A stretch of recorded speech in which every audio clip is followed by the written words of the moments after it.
Welcome to The Last Breakfast. Please enjoy the video. Start by updating your iPhone 14 to iOS 16 or later using Settings. This ensures the lock screen shortcut and back tap work reliably.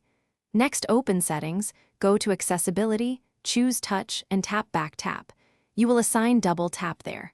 Finally, prepare a lock screen shortcut in the Shortcuts app so double tap can call it immediately. Launch Shortcuts and tap the plus to create a new shortcut now. Search actions for lock screen and add the lock screen action to the shortcut.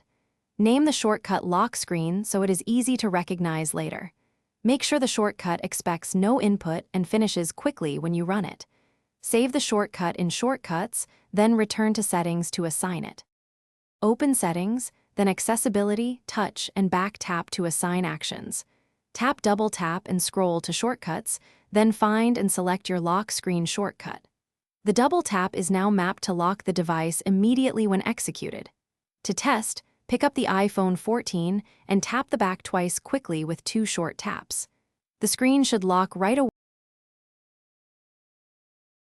Thanks for watching. If this was helpful, leave a like and consider subscribing. See you next time.